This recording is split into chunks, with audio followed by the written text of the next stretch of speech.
Shalom Obracha. Il y a quelques jours, je postais sur YouTube et Instagram une vidéo sur le sujet des temps futurs d'après Abravanel. Un internaute m'a demandé s'il allait avoir une suite dans le sujet. Je lui ai dit non parce que c'est un sujet qui est long, il faut du temps. Alors Blinéder, de temps en temps, en fonction du temps et de l'élan, de la Siyata Dishmaya, on reviendra un petit peu sur ce sujet. Alors, le livre Yeshuot Meshicho de Don Yitzhak Abravanel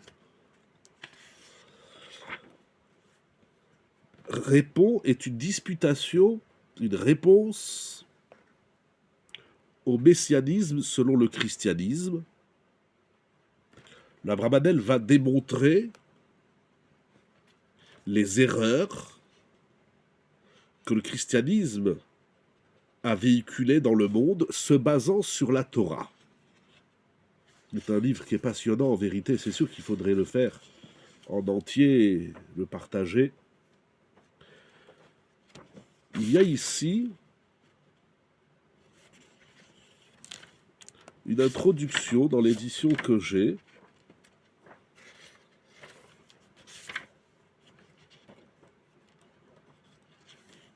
de Oran Golen, très intéressante. Va nous expliquer un petit peu comment a fonctionné le Abravanel dans ce sujet si important et passionnant.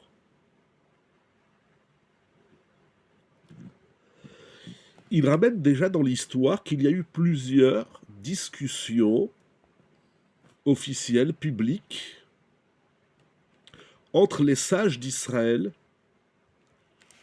et certains chrétiens,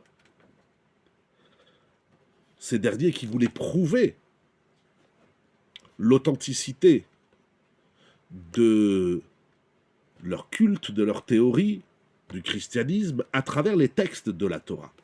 C'est ça qui est intéressant. Le christianisme veut prouver sa véracité depuis la Torah. Alors ils vont piocher dans les textes, le Tanakh, la Bible comme on dit, mais également dans les textes midrashiques et talmudiques, pour prouver leurs propos. Et il va y avoir d'ailleurs dans l'histoire, comme ramène ici le Rav Golan, de nombreuses rencontres entre les Chachamim d'Israël et les chrétiens dans ces débats. Abravanel va répondre à sa façon, une analyse très pointue.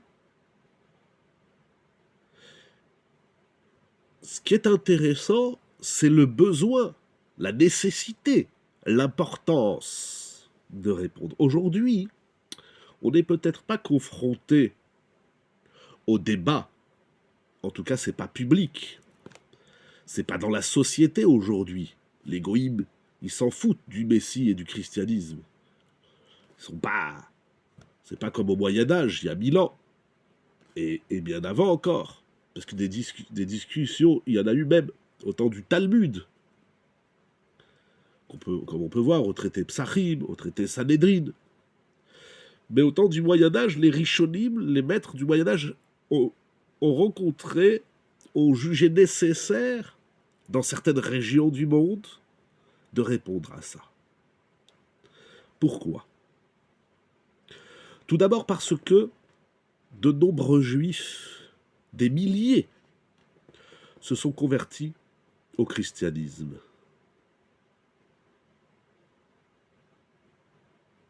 Et ce ne sont pas que des juifs simples, mais il y a eu même des sages, des Gdolé Achachamim.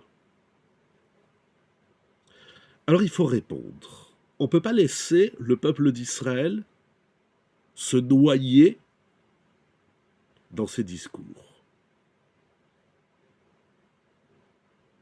La notion du Mashiach, de la Géoula des temps futurs, étant d'une extrême importance, qui est fondamentale selon Maïmonide, puisqu'elle s'inscrit dans les 13 fondements de la foi,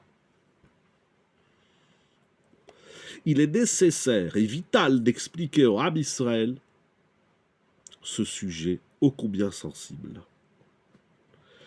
Parce que si nous parlons du christianisme, il ne faut pas oublier que dans l'histoire, il y a eu également de nombreux faux prophètes qui vont soi-disant prophétiser, qu'on appelle les Meshiché Sheker, qui vont soi-disant prophétiser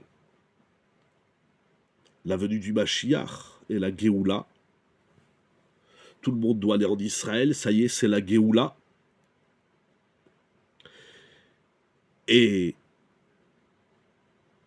par la suite de l'histoire, on s'est souvent rencontré de leur supercherie.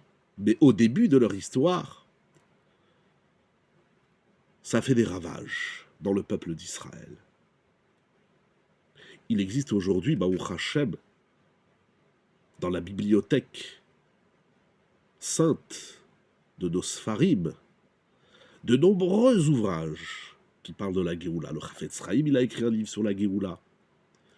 Il existe un livre extraordinaire qui s'appelle Ahishena, de Rav Pomeranch, ou encore Ketz Hayamin de Rav Sorotskin, sans oublier bien évidemment les Kovetz Ma'amarim de Rav Elchanan Wasserman, ou encore les livres exceptionnels de Rabbi Yoel de Satmar. Ce n'est pas que de sauver ces juifs qui se noient dans le christianisme ou dans les faux messies de l'histoire. À mon sens, c'est important d'expliquer les choses fondamentales de la Torah. Le sujet auquel chaque juif aspire, c'est le Mashiach et la Géoula, et c'est pourtant le sujet le plus méconnu et mal étudié. Fort heureusement, le Maharal de Prague nous a gâtés de ses livres Netzach Israël pour nous parler de l'exil et de la Géoula. C'est un immense travail. On pourrait faire des milliers de vidéos sur ça. Qu'Akadosh Baruch Hu nous donne la force de comprendre correctement ce qu'il veut à travers la Géoula et le Mashiach. C'est un sujet passionnant, mais extrêmement délicat.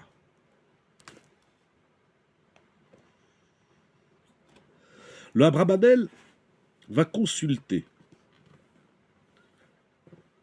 les différentes disputations qu'il y a eu et il va répondre minutieusement à chaque point du christianisme pour les repousser.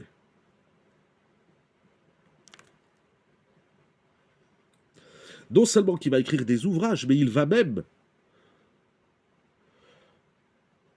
rentrer dans la discussion avec les chrétiens afin de repousser toutes leurs théories et de protéger la Torah d'Israël.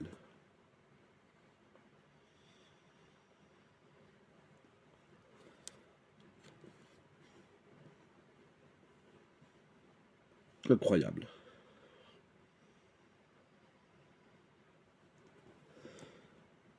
Encore une fois, Rabbi Yitzhak Abrabanel va non seulement appuyer ses propos sur les textes bibliques, midrashiques, talmudiques, mais c'est de ces textes sacrés de la Torah elle-même qu'il va puiser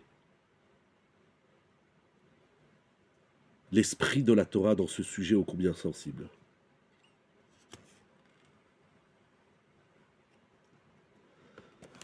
Parce que les chrétiens vont apporter à l'appui des textes et de certains qui avaient du mal à les contredire et à expliquer correctement les textes du Midrash.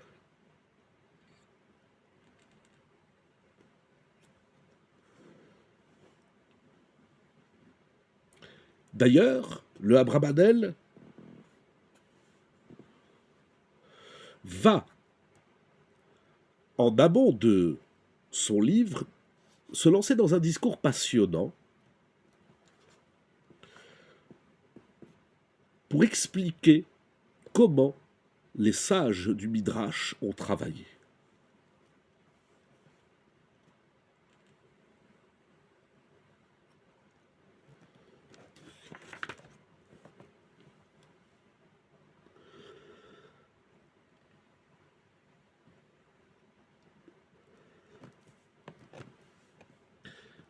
Bien souvent, les chrétiens vont utiliser des midrashim qui n'ont aucun rapport avec le christianisme, mais ils vont les ramener à leur thèse.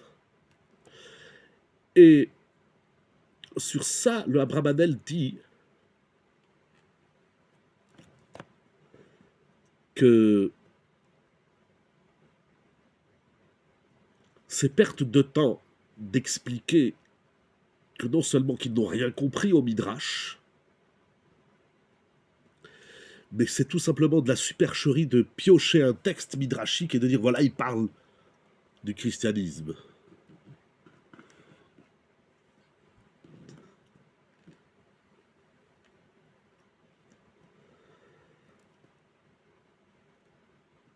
D'ailleurs, les midrashés Chazal, le midrash, qui s'est compilé sur plusieurs années, sur plusieurs décennies, a été clôturé 300 ans après le début du christianisme. Si les textes du midrash allaient dans le sens du christianisme, alors les maîtres du midrash auraient dû se convertir au christianisme, ce qui n'est pas le cas, bien évidemment.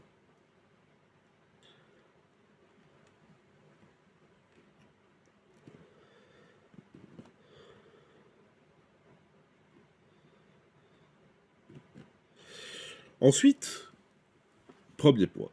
Deuxième point, la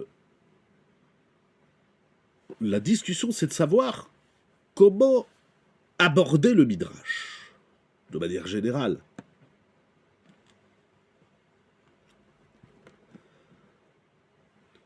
Ce ne sont pas que des allégories ou des thèses que les sages d'Israël se sont amusés à prononcer. Mais ça s'inscrit dans Elou Velou d'Ivrei Elohim Chaim. Il y a la parole divine dans le Midrash.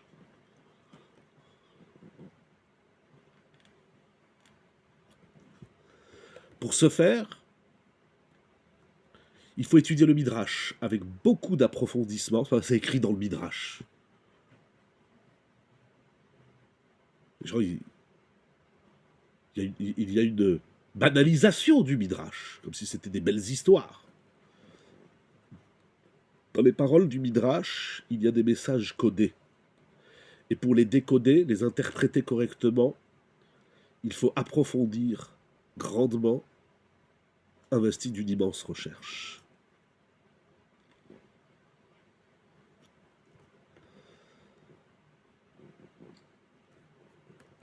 Est-ce qu'il faut étudier le Midrash que dans le sens, dans l'esprit intellectuel et philosophique, tel qu'on pourrait le comprendre dans le Even Ezra, dans le Rambam et le Ralbag?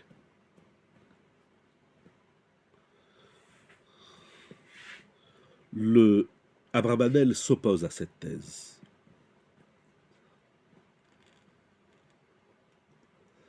Les sages d'Israël, ce ne sont pas des philosophes.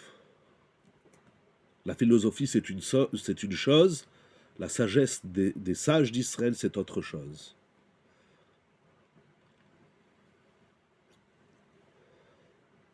Il nous faut interpréter, commenter le Midrash avec un approfondissement, une réflexion qui vont permettre de comprendre l'esprit de la Torah et ce que les sages et les prophètes ont voulu véhiculer.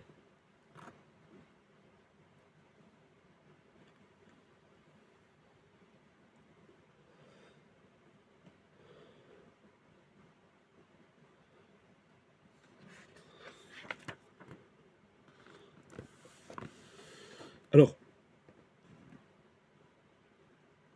il y a tout un débat de savoir si ce que le Midrash raconte, ce sont des choses qui se sont réellement passées,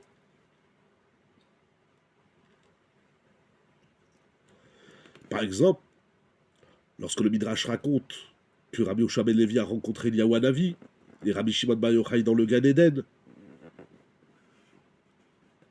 est-ce que ce n'est qu'allégorique ou ce sont des choses qui se sont passées réellement?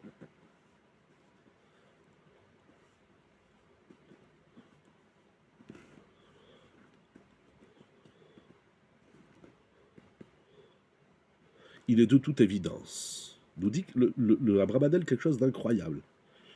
Il ne faut pas prendre le Midrash dans son pshat, c'est-à-dire dans sa lecture première.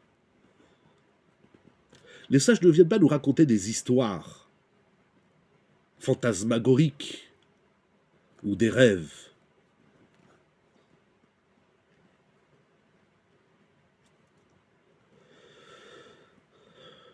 Mais c'est une rencontre dans un rêve prophétique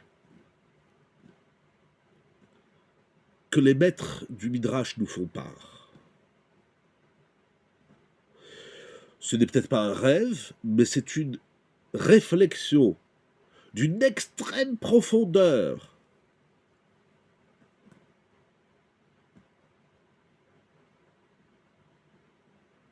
Lorsque l'homme se plonge profondément dans une réflexion, il a des visions. Ça dépend qu'est-ce qu'on met dans la tête.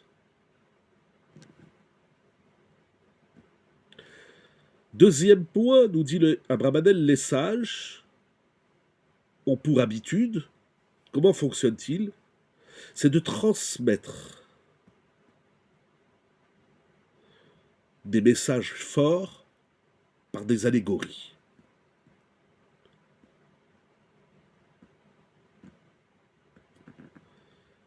L'essentiel, c'est-à-dire que l'essentiel du Midrash, c'est de comprendre quel est le message que les sages veulent nous transmettre. Mais pour ça, il faut une tête pure et saine.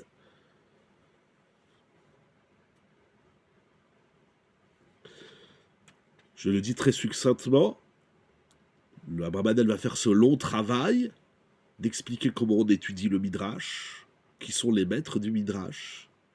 Mais c'est un préambule à ce débat passionnant quant au temps futur,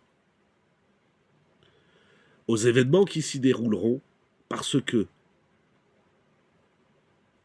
de nombreuses thèses s'appuient sur le Midrash sans n'avoir rien compris de ce que disent les maîtres dans le Midrash. Alors on pourrait dire qu'il y a plusieurs interprétations. Certes, la Torah supporte de multiples interprétations, mais il y a des interprétations qui vont dans le sens de la Torah et des interprétations qui vont détourner l'homme de la Torah. Et c'est ça la délicatesse, la fragilité du sujet et de l'étude du Midrash midrashique.